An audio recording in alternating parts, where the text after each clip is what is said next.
கிறிஸ்தவங்க அவங்களுடைய மதத்தை பற்றி ரொம்ப பெருமையாக நம்மகிட்ட பேசுவாங்க. அவங்க மதத்தின் சிறப்பம்சங்களை எல்லாம் நமக்கு விளக்கி சொல்லி, அதை நம்ம ஏற்றுக்கணும் அப்படின்னு சொல்லி முயற்சி பண்ணுவாங்க.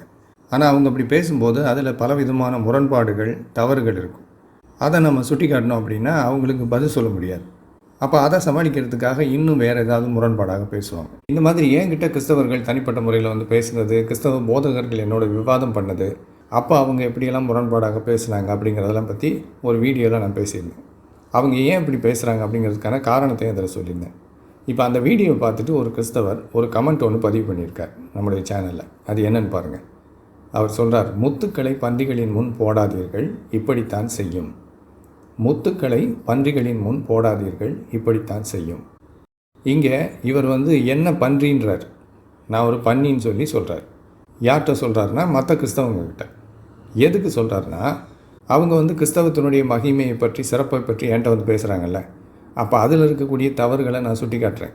அவங்க எப்படி முரண்பாடாக பேசுகிறாங்க அப்படிங்கிறத அவங்களுக்கு எடுத்து சொல்கிறேன். இதனால் அந்த கிறிஸ்தவங்களுக்கெல்லாம் இவர் அறிவுரை கொடுக்குறார். என்ன சொல்கிறாருன்னா, முத்துக்களை பன்றிகளின் முன் போடாதீர்கள், இப்படித்தான் செய்யும் அப்படிங்கிறார்.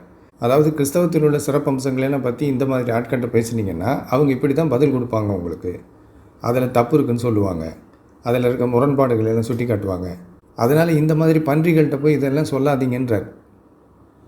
சரிங்களா? இப்போ இதில் என்ன நம்ம கவனிக்கணும்னா, இவங்க சொல்கிறதுல இருக்கிற தவறுகளையும் முரண்பாடுகளையும் நம்ம சுட்டி காட்டுறோம். இதுக்கு இவங்களால் பதில் சொல்ல முடியல. அப்போ என்ன பண்ணுறாங்க, நம்மளை பன்றி அப்படிங்கிறாங்க. சரியா? இது எவ்வளோ பெரிய மோசமான குணம் பாருங்கள். சரி, இப்போ என்ன கேள்வின்னா, இவங்களுக்கு யார் இப்படி பேச கற்றுக் கொடுக்குறது? இந்த மாதிரி ஒரு குணம் இவங்களுக்கு எங்கேருந்து வந்தது? இது ஏதோ 1-2 கிறிஸ்தவங்கிட்ட இருக்கிற குணம் இல்லை. நிறைய கிறிஸ்தவங்கிட்ட இப்படிப்பட்ட குணம் இருக்குது. பிறரை பற்றி இப்படியெல்லாம் இழிவாக பேசுகிற குணம். அப்படின்னா இந்த குணம் இவங்களுக்கு எங்கேருந்து வந்தது? வேறு எங்கேருந்தும் இல்லை, பைபிளில் இருந்து தான். இவங்க பைபிள் தான் இப்படியெல்லாம் பிறரை பற்றி இழிவாக பேசுகிறதுக்கு கற்றுக் கொடுக்குது. ஏன்னா இப்போ அவர் சொல்கிறார் பார்த்தீங்களா, முத்துக்களை பன்றிகளின் முன் போடாதீர்கள் அப்படின்னு. இது பைபிளில் இருக்கிற ஒரு வசனம். இயேசு கிறிஸ்து இப்படி பேசுகிறதாக பைபிள் சொல்லுது. வாசிக்கிறேன் பாருங்கள். மத்தேயு 7ஆம் அதிகாரம் 6ஆம் வசனம். பரிசுத்தமானதை நாய்களுக்கு கொடாதேயுங்கள், உங்கள் முத்துக்களை பன்றிகள் முன் போடாதேயுங்கள், போட்டால் தங்கள் கால்களால் அவைகளை மிதித்து திருப்பி கொண்டு உங்களை பீறி போடும். இயேசு கிறிஸ்து இங்கே பேசுகிறதாக பைபிள் குறிப்பிடுது. உண்மையிலே இயேசு கிறிஸ்து இப்படி பேசினாரா இல்லையங்கிறது வேறு விஷயம். ஆனால் பைபிள் அவர் அப்படி பேசுனதாக சொல்லுது. இங்கே என்ன சொல்கிறாரா, பரிசுத்தமானதை நாய்களுக்கு கொடாதேயுங்கள், உங்கள் முத்துக்களை பன்றிகள் முன் போடாதீங்கள், போட்டால் தங்கள் கால்களால் அவைகளை மிதித்து திருப்பி கொண்டு உங்களை பீறி போடும். அதாவது இவங்களுடைய மதம் இருக்கு இல்லையா, இவங்க மதம் ரொம்ப பரிசுத்தமானது. அதை பற்றி நாய்கள்கிட்ட போய் பேசாதீங்க, அதை பற்றி பன்றிகள்கிட்ட போய் சொல்லாதீங்க. பன்றிகள்கிட்டையும் நாய்கள்கிட்டையும் போய் கிறிஸ்தவத்தை பற்றி பேசுனீங்கன்னா அதெல்லாம் இப்படி தான் பண்ணும். அதனால் பன்றிகள்கிட்டையும் நாய்கள்கிட்டையும் போய் கிறிஸ்தவத்தை பற்றி பேசாதீங்கன்னு இயேசு கிறிஸ்து சொல்கிறதாக இந்த வசனம் சொல்லுது. சரிங்களா? அப்போ இதனால தான் இவங்க இப்படிலாம் நம்மளை பற்றி பேசுகிறாங்க.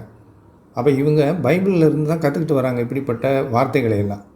அவங்களுடைய மதத்தை பற்றி அவங்க நம்மகிட்ட பேசும்போது நாம் திருப்பி கேள்வி கேட்டு அதில் இருக்கிற குறைகளையெல்லாம் சுட்டி காட்டினோம்னா நாமெல்லாம் பன்றிகள், நாமெல்லாம் நாய்கள் அப்படின்னு பைபிளே இவங்களுக்கு சொல்லி கொடுக்குது.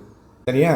இது ஏதோ இந்த விஷயத்தில் மட்டும் இல்லை, எல்லா விஷயத்துலையுமே மற்றவங்களை பற்றி இப்படி தான் கேவலமாக சிந்திப்பதற்கு பைபிள் கற்றுக் கொடுக்குது. அதைத்தான் இன்றைக்கி உங்களுக்கு நான் பைபிளிலேருந்து காட்ட விரும்புகிறேன். இவங்க மதத்தில் இவங்களுக்கு ஒரு கட்டளை கொடுக்கப்பட்டிருக்கு, ஒரு கடமை. அது என்னென்னா, மற்றவங்கள மதம் மாற்றணும். இவங்க சும்மா இருக்கக்கூடாது. யார்கிட்டையாவது போய் இவங்க மதத்தை பற்றி பெருமையாக பேசி மற்றவங்கள மதம் மாற்றி இவங்க மதத்துக்குள்ளே கொண்டு வரணும். இதை செய்கிறப்போ எல்லோரும் இதை ஏற்றுக்க மாட்டாங்கல்ல. ஒரு சில பேர் இவங்க சொல்கிறதையெல்லாம் நம்பி மதம் மாறுவாங்க. ஆனால் மற்றவங்களாம் ஏற்றுக்க மாட்டாங்கல்ல. இப்போ அவங்கள பற்றி பைபிள் என்ன சொல்லுது தெரியுமா? மத்தேயு 10ஆம் அதிகாரம் 14ஆம் வசனத்தில் இயேசு கிறிஸ்து அவருடைய சீடர்கள்ட்ட இப்படி பேசுகிறார். அதாவது அவங்கள மத பிரச்சாரம் பண்ணுறதுக்கு, மற்றவங்கள மதமாற்றம் பண்ணுறதுக்கு அனுப்புகிறார். அப்படி போகும்போது நீங்கள் சொல்கிறத கேட்டு ஒருத்தன் மதம் மாறலைன்னா என்ன பண்ணணும் அப்படின்னு சொல்லி கற்றுக் கொடுக்குறாரு. மத்தேயு 10ஆம் அதிகாரம் 14ஆம் வசனம் என்ன சொல்கிறார் பாருங்கள். எவனாகிலும் உங்களை ஏற்றுக்கொள்ளாமலும் உங்கள் வார்த்தைகளை கேளாமலும் போனால் அந்த வீட்டையாவது பட்டணத்தையாவது விட்டு புறப்படும் போது உங்கள் கால்களில் படிந்த தூசியை உதறி போடுங்கள்.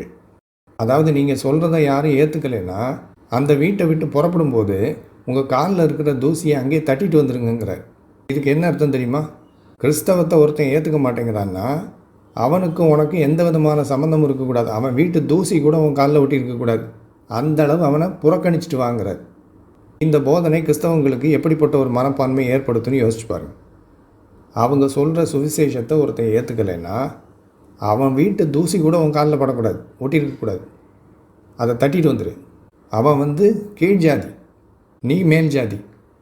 தீட்டு பார்க்குறாங்கல்ல, மேல் ஜாதிக்காரங்க கீழ் ஜாதிக்காரங்க நம்ம வீட்டுக்குள்ளே வரக்கூடாது, அவங்க வீட்டுக்குள்ளே ஒரு வேளை போயிட்டு வந்துட்டோம்னா காலை கழுவிட்டு வரணும் அப்படின்லாம். இந்த மாதிரியான ஒரு மனப்பாங்கை பைபிள் இவங்களுக்கு கற்றுக் கொடுக்குது. இப்படியெல்லாம் பைபிள் கற்றுக் கொடுக்கறதுனால தான் கிறிஸ்தவங்களுடைய மனநிலை இப்படி இருக்குது.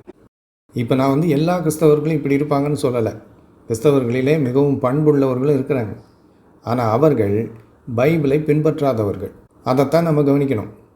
ஒரு சில கிறிஸ்தவர்கள் பண்புள்ளவர்களாக இருக்கிறதுக்கு காரணம் அவர்கள் உண்மையான கிறிஸ்தவர்கள் இல்லை, அவங்க தான் நல்லவங்களாக இருப்பாங்க.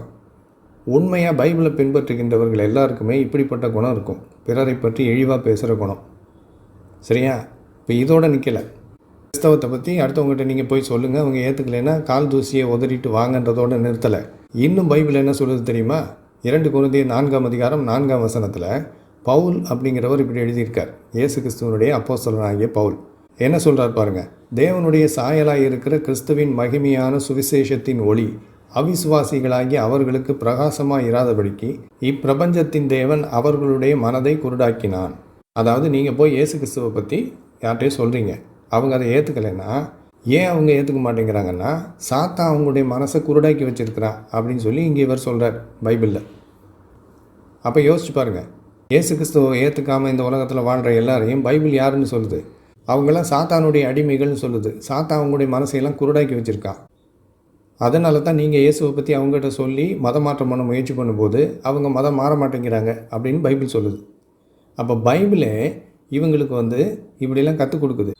நீங்கள் இயேசுவை பற்றி யார்ட்டாவது பேசும்போது அவங்க ஏற்றுக்கலைன்னா அவங்களாம் சாத்தானுடைய அடிமைகள் அப்படின்னு அவங்கள பற்றி ஒரு கேவலமான மனப்பாங்கை கிறிஸ்தவர்களுக்கு உண்டு பண்ணுது பைபிள். அதனால தான் இப்படியெல்லாம் பேசுகிறாங்க அவங்க. இது போக இன்னும் ஏராளமான வசனங்கள் இருக்குது பைபிளில். கிறிஸ்தவர்கள் அல்லாதவர்கள்லாம் எவ்வளவு கேவலமானவங்க, எவ்வளவு மட்டமானவங்க அப்படின்லாம் பைபிள் போதிக்குது, அவங்களுக்கு கற்றுக் கொடுக்குது. அப்போ இந்த பைபிளை வாசிக்கிறதுனால வரக்கூடிய மனப்பாங்கு இது. சரியா? இப்போ இதில் என்ன பெரிய ஒரு வேடிக்கை அப்படின்னா, இவங்க மதத்தை பற்றி நம்மகிட்ட அவங்க பெருமையாக பேசி நம்மளை மதம் மாற்ற முயற்சி பண்ணுறாங்க பாருங்கள். அப்போ தான் நாம் அவங்க மதத்தை பற்றி பேசுகிறோம், அவங்க மதத்தில் இருக்கிற குறைகளை சுட்டி காட்டுறோம். அவங்க பேசாமல் இருந்தாங்கன்னா யாரும் அவங்க மதத்தை பற்றி ஒன்றும் பேச போகிறதில்ல. ஆனால் இவங்க எப்படி தெரியுமா? மற்றவங்க சும்மா இருந்தாலும் மற்ற மதங்களை பற்றி கேலி பண்ணி கிண்டல் பண்ணி மற்ற மதங்களில் இருக்கிற குறைகளையெல்லாம் சுட்டி காட்டி விமர்சனம் பண்ணிக்கிட்டு இருப்பாங்க. அப்போ இவங்க பைபிள் இவங்களுக்கு 2 விதமான அனுமதி கொடுத்துருக்கு. ஒன்று, உன்னுடைய மதத்தை யாரும் ஏற்றுக்கலைன்னா அவனையெல்லாம் பற்றி கேவலமாக பேசு.